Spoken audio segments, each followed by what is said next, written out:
سلام زخوركم زخوركم تعذبتي إذا يوتيوب channel لومون كم تلمود أوز محرم ميديا اللون أزارارهم كم ونحدش زخونو حضريتات تلو بحرقنا كنده سامينا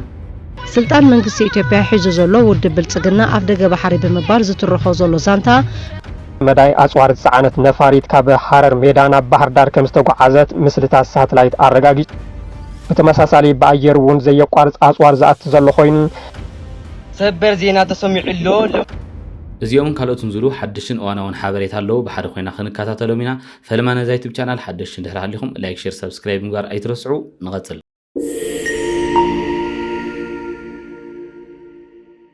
أشمار ذكركم تعذبتي كم أتوقع لنا هلو بوليتيكا تجري كندس سينا فلما أبزح الساعة زسمع زلوا حوحت نيتجري بريزيدنت علا وغير لازم بالحواريتا وصيلوسكي بحد نكهت الله سبر زينة تسمع له لما عندي بيت مغرب من قستجري أو صور السرعة أخيوة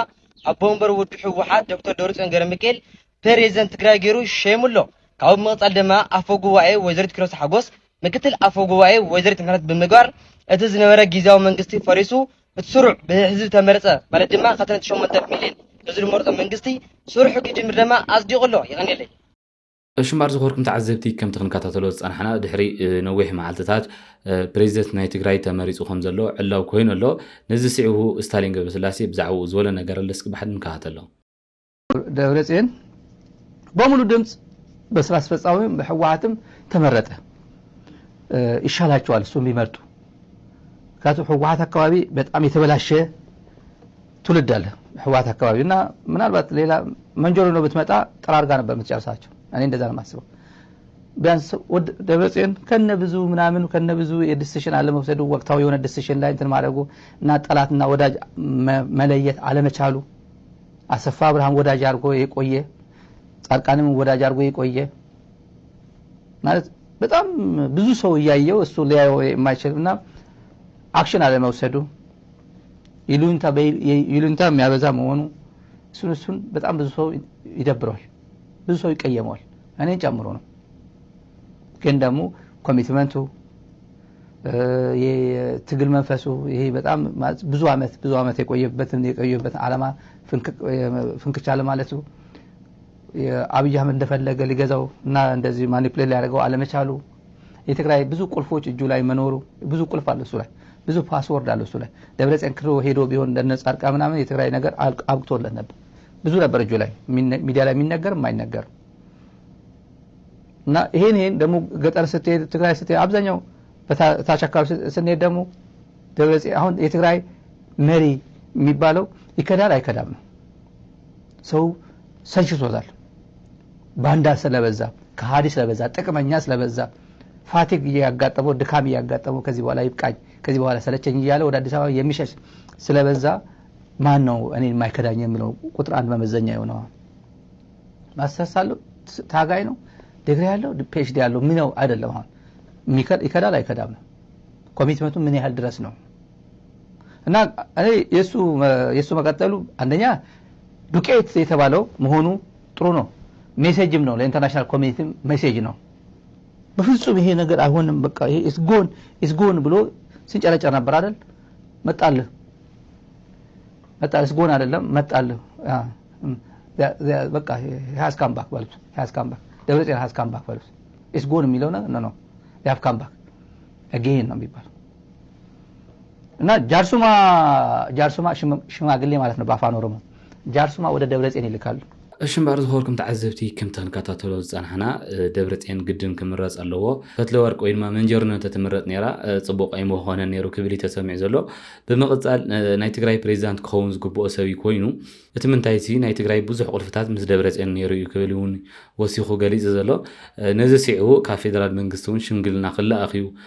እቲ ሕዚ ተገይሩ ዝኒኤ መረፃውን ብዓለም ደረጃ ንትግራይ ዝረኣየሉ መነጽር ክቅየር እዩ ተበቲነም ዝብሃሉ ዝነበሩ ጀጋኑ ኩሉና እም ክብልውን ወሲኹ ገሊጽ ዘሎ እዚ ከምዚ ኢሉ ከሎ ዝኸወርኩም ተዓዘብቲ ኣብዞም ዝቐጽል ናይ ትግራይ ጀነራላቱን ምትዕርራይ ከም ዝገበሩ ናይ ትግራይ ኣዛዚ ሰራዊቱን ከም ዝተመረፀ ይሕበር ኣለስኪ ብሓድን ካሃተሎ ኣብ ላዕለዎት ኣዘዝቲ ሰራዊት ትግራይ ምትዕርራይ ከም ዝተገበረ ተፈሊጦም ጉጅለ ሕወሓት ኣብ ውድዋ መዋቕር ሰራዊት ሓድሽ ምትዕርራይ ከም ዝገበረ ተፈሊጡሎ እቲ ጉጅለ ነቶም ኣብ ላዕለዎት ሓላፍነት ዝመደቦም መራሕቲ ስም ዝርዝር ዘውፅኦ ኮይኑ እቲ ምትዕርራይ ድማ ንምንቅስቃስ ጉጅለ ንምጥንኻረ ዝዓለመ ምዃኑ ይግመት ብመሰረት ዝወፀ ጸብጻብ እቶም ሓደሽቲ ዝተሸሙ ድማ ዋና አዛዚ ሰራዊት ሌተናል ጀነራል ፍስሐ ማንጁስ ምክትል አዛዚ ብምዃን ድማ ሜጀር ጀነራል ኃይለ ስላሴ ግርማይ ወድንበይተይ ሓላፊ ክፍለ ምሕደራ ድማ አይተ ነጋሽን ሓላፊ ክፍለ ሎጂስቲክ ኮይኑ ነቲ ጉጅለ ከገልግል ድማ ወዲ ባቤ ከም ዝተሸሙ ተፈሊጡ እዮም እሽመር ዝኮርኩም ተዓዘብቲ ከም ተንካታተሎ ዝጸናሕና ናይ ትግራይ ፕሬዚደንት ደብረጽዮን ኮይኑ ከም ዝተመረጸ ሰሚዕና ኣለና ካብኡ ብዝቅጽልውን ናይ ትግራይ ሰራዊት አዛዝውን ከም ዝተመረጸ ካልኦት ማሕበሩን ከም ዝተመረጹ ዝሓበሬታ ተኸታቲልና ኣለና ብምቅጻል ነቲ ዘሎ ህሉ ኩነታት ትግራይ አዲሁውን በር ግዚያዊ ምሕዳር ፕሬዚደንት ጌታቸው ረዳውን ብዛዕባ እቲ ህሉ ኩነታት ትግራይ ዝወልዎ ነገር ኣለስ ብሓድ ንከታተሎ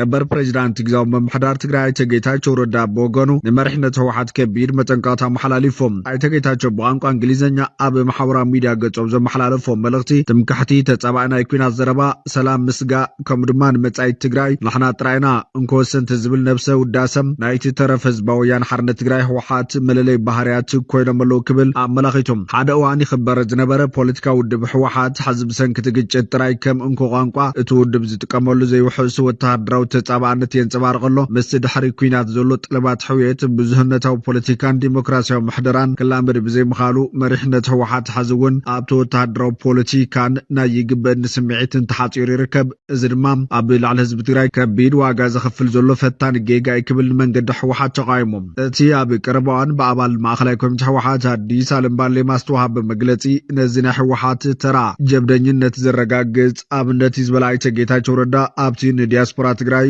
ኣብ ዝሃቦ መብርሂ ዝተቐድሐ ድምፂ ትግራይ ድሕሪ ሕዚ ብፖለቲካን ስትራቴጂን ተነፂላ ከም ዘይትነብርን ምስ ናይ ውሽጢ ዓዲ ዕጡቃትን ከም ስርዓት ኤርትራ ዝበሉ ናይ ወፃኢ ሓይልታትን ኣብቲ ምስ ፌደራል መንግስቲ ኢትዮጵያ ዘለዋ ምስሓብ ናይ ረብሓ ኪዳን ከም ዝፈጠረን ብምዝራብ ተጃሂረሎ ኢሉ ህወሓት ንሰላም ክብል ትዕግስቲ ከርኢ እኳ እንተጸንሐም ሕዚ ግን ምስ መሻርክቲ ኮይኑ ንወተሃደራዊ መገዲ ዘድሊ ምድለዋት ከም ዘጠናኸረ ገሊጹ ብተወሳኺ መንግስቲ ሱዳን ብወደባት ናይ ሎጂስቲክ መስመራትን ክጥቀሙ ከም ዝፈቀደሎም ተዛሪቡ እዚኣቶም ንሰላማዊ ፍታሕ ዝግበሩ ጻዕርታት ኣብ ዝድለየሉ ዘሎ እዋን ዝተገብሩ ሓደገኛ ፖለቲካዊ ትንኮሳታት እዮም ኢልዎም ጌታቸው ረዳ እቲ በዓሉ ሓቅነቱ ዝረጋገጾ ናይ አዲስ ዓለም መግለጽታት ናይቲ ናይ ቀደም መሪሕነት ህወሓት ዘይጥዑይ ባህሪ ዘንጸባርቂ ፖለቲካዊ ዘይርጉጽነት ውድባዊ ምፍልላይን ጠለብ ናይ መሃብን ምቕባልን ምስ ዘጋጥሞ ናብቲ ዝመልክኦ እንኮ ቋንቋ ወተሃደራዊ ግጭት ይምለስ ክብል ብምኹናን ንህይወት ተራ ተጋሩ ዘመሓይሽ ፖሊስ ኣብ ክንዲ ብሕንጻጽ መሪሕነት ህወሓት ኩናት ከም ምንጭ ሕጋውነት ገይሩ ይጥቀመለሎ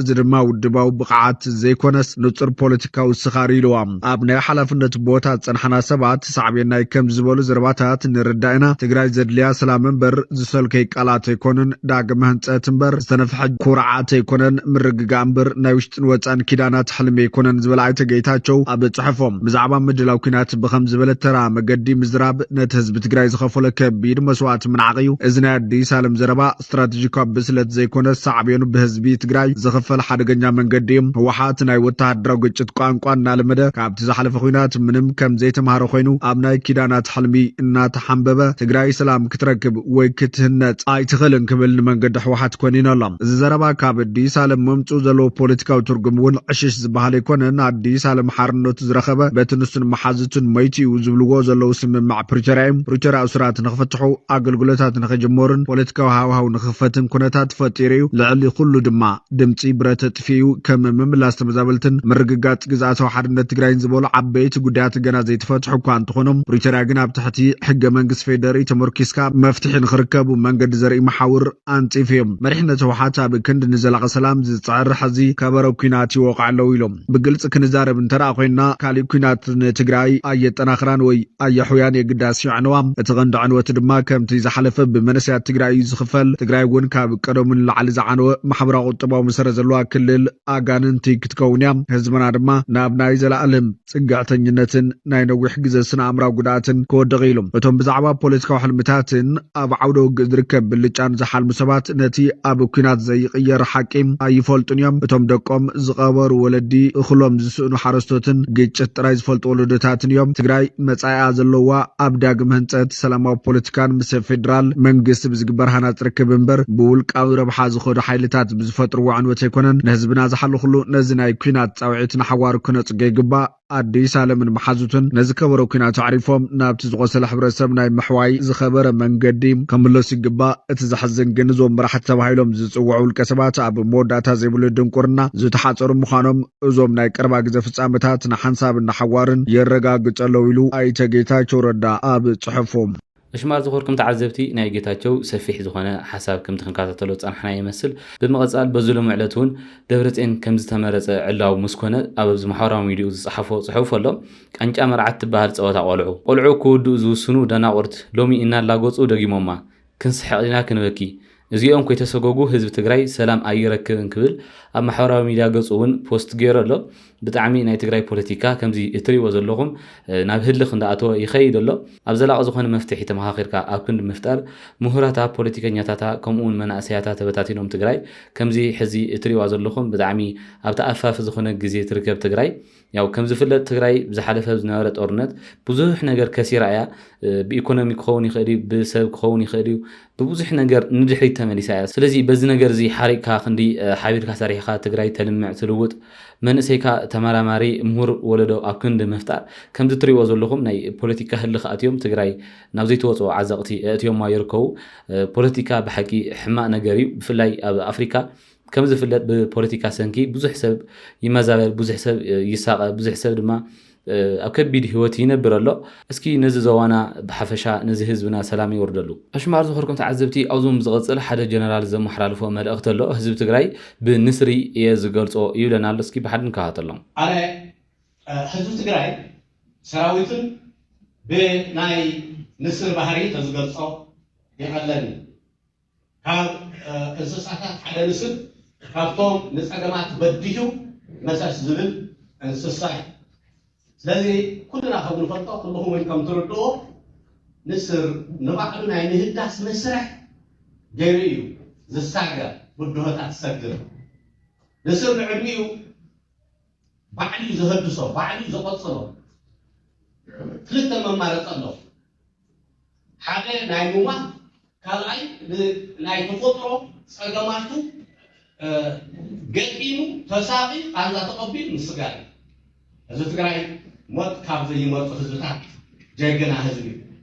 ዘለዎ ስቃይ ዘለዎ ቃንዛ ዘለዎ ጸገማት በቃልሲ ዝሳገርን ዝብድህን ህዝቢ እዚ ስለ ዝኾነ እዩ ጠንካራ ሓይሊ ወኒኑ ጸላእቱ ዝምክት ስለዚ ንስር እዚ ናይ ምባር ተኽእሎ እንተልዎ ህዝቢ ትግራይ ድማ ተመክሩ ኣብ ዝምዕራፍ እዚ ተሓዲሱ ክሰግር من زيتارات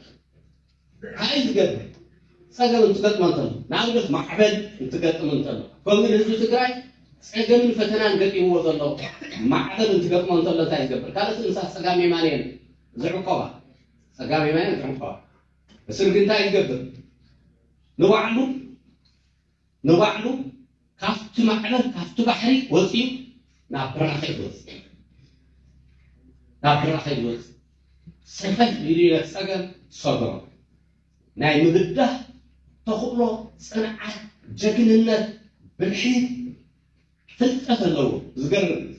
نحن 3-4 كيلومتر عبرها خير ناي نطمح ناي نرأي تخلو زلوي هذا تقرأي كاوزين الأحد هذا تقرأي كاوزين الأحد سلا زغني أما معرفو زقط مو فترات سقعات عجلات زرعي عم شو بيقولوا صدمات زي كونس تسابيركم ما تدخلوا فتنات عدلات زطمت هزبي نايت هزب زي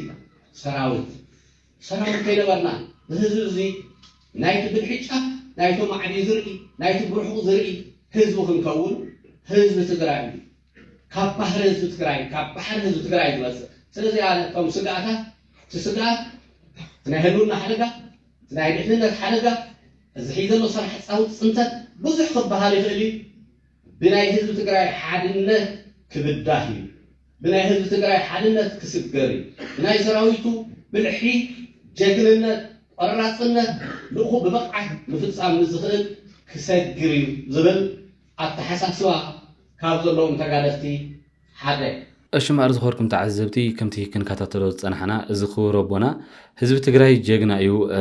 بسراوي تግራይ كا اتزلو صقم كفن صحي كبل تسمع له كل ግዜ حزب تግራይ ጀግና እዩ ኣይኮነን ናይ ዋዕሉ ሰብ بدغ موصيو سب صلاء موصيون يمسكرሉ እዩ ናይ حزب تግራይ ጀግንነት ንብዙሕ ዓመታት ዝጸናሐ ጀግንነት ኣለዎ እቲ ጀግንነቱ ግን ኣብ ናይ ጦር ወይ ድማ ኣብ ኩናት እዩ ጀግና حزب تግራይ ከምቲ ኣብ ኩናት ሓቢሩ ጀግና ዝኾነሉ ኣብ ልምዓት ኣብ ለውጡን ከምኡ ጀግና እንተ ዝኸውን ዕድል እንተ ዝወሃቦ ከም ዝፍለጥ ንብዙሕ ኣሽሓት ዘመናት حزب تግራይ ብዝተፈላለየ መንገዲ እንዳተቃለሰን እንዳተዋገአን መጽዩ ክሳብዛ ናይ 21 ክፍለ ዘመን ማለት እዩ حزوم بزغزل حزب تግራይ ናብ ኩናት ኣትዩ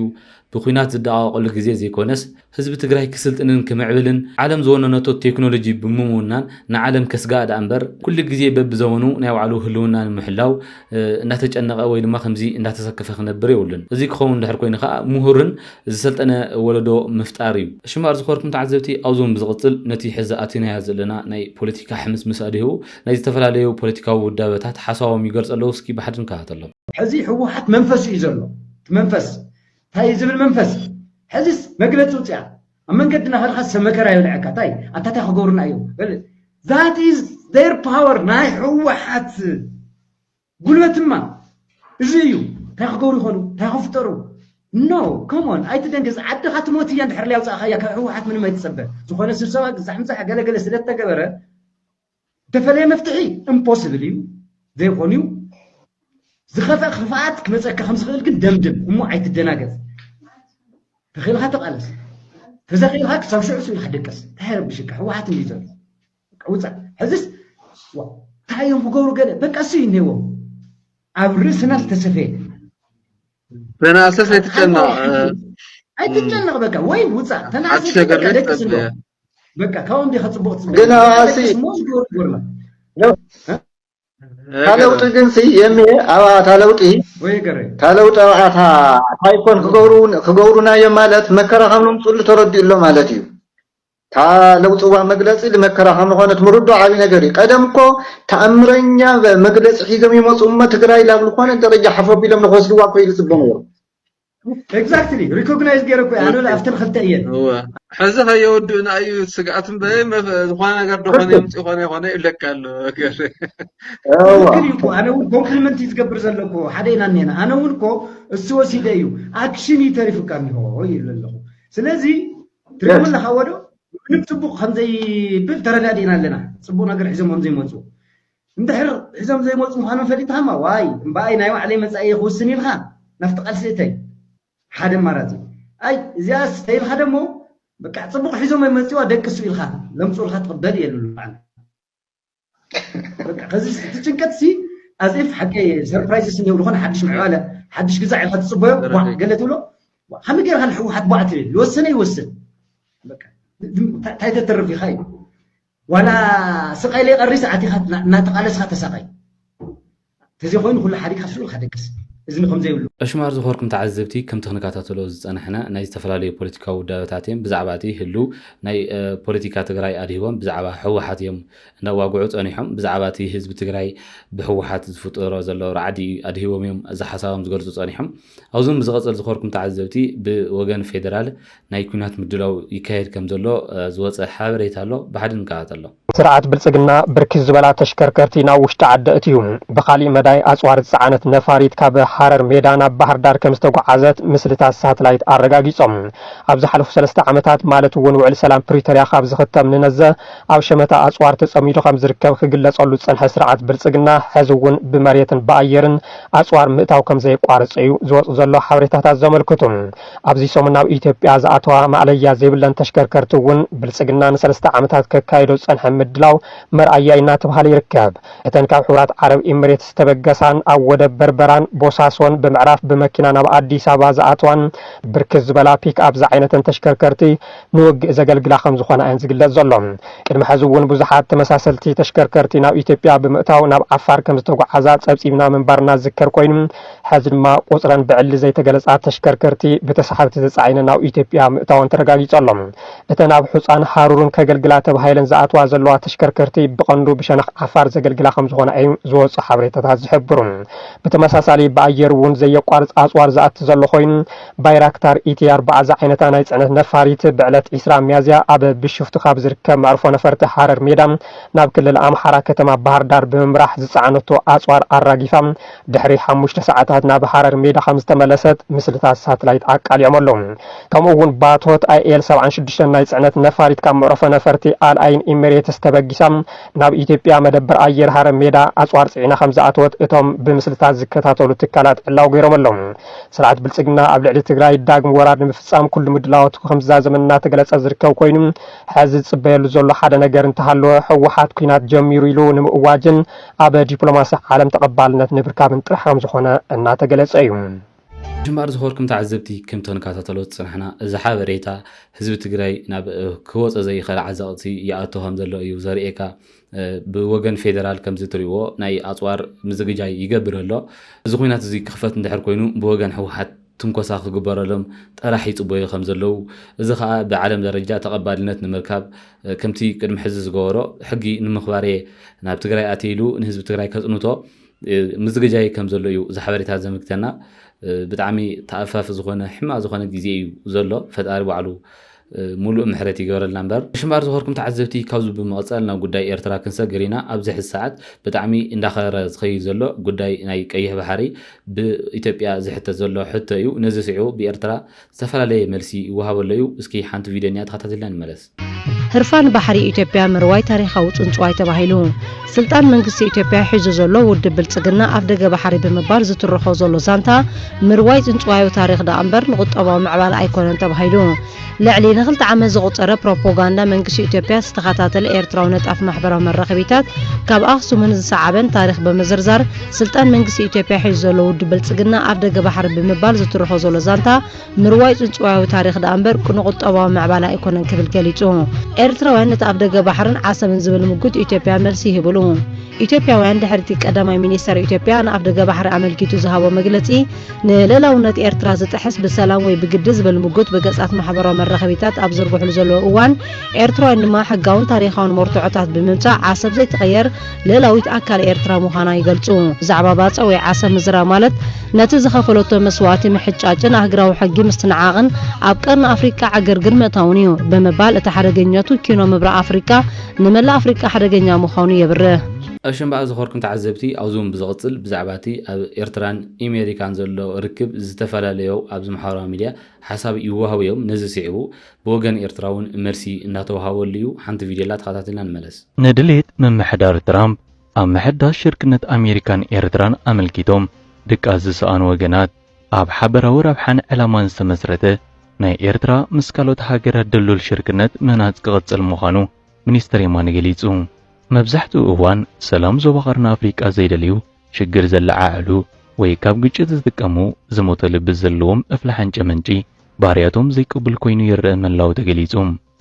ሚኒስተር የማነ ገብረ መስቀል ድሕሪ ኣዛራቢ ድሌታት መምሕዳር ትራምፕ ንመምሕያሽ ዲፕሎማሲ ኣሜሪካን ኤርትራን ዝምልከት ሓበሬታ ድሕሪ መውጽኡ ዝተራእዩ ዝተፈላለዩ ናይ ጠፋሸት መግለጺታትን ሓሳባትን ኣመልኪቱ ዝሃቦ መብረይ